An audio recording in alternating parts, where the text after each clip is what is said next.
So I'm going to install an entire solar system with the panels and the controller and the inverter and the battery and connect it to the grid all in under 3 minutes.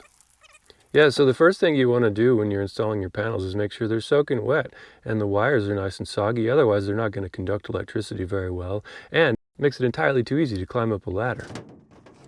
So I got the panels up one by one and I started connecting them to my 2x4s that I bought, and I didn't really feel like measuring anything, so I used the solar panels for my measurement.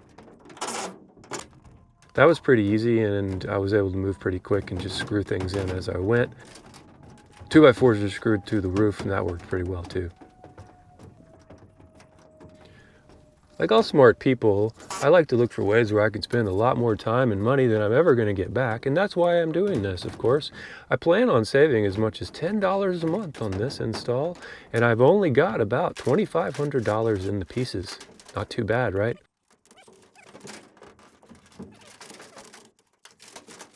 So I needed to replace some of these old shitty connectors because some of them were rusted and some of them were bent up, and I happened to have a bag left over when I did the install before, so that was pretty quick and easy.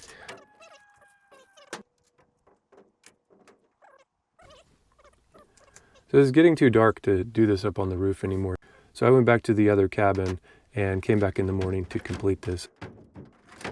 Oh, butterfly. You had all these little cool aluminum discs from another project, and those worked perfectly to screw the panels down onto the 2x4s, and I didn't have to spend any more money. Thank God. Next thing we're going to do is take the wires that we connected to all those panels, and then we're going to bring them down. We're going to connect them into the top of this DC breaker box here with ferrules, and the ferrules are going to keep things from shorting out. If like one little stray wire goes across and touches another, you don't want that shit because that causes a fire. Look at that breaker box. That is a thing of beauty right there. You always want to make sure your wires are not consistent and kind of going all over the place. That way, when someone else comes and looks at the box, they know there's wires in there. No, seriously though, I did plan to redo this, and what I'm going to do is take that panel, bring it to the bottom, make that into the solar box, and then use the little one that I've got there to bring in grid power and then connect it to our 2 rental units that are on this property. Yeah, so I flipped the array on and got the thing turned on and checked the voltage and all was good. So then I moved over to the battery and checked on that using the little Bluetooth controller that it's got there.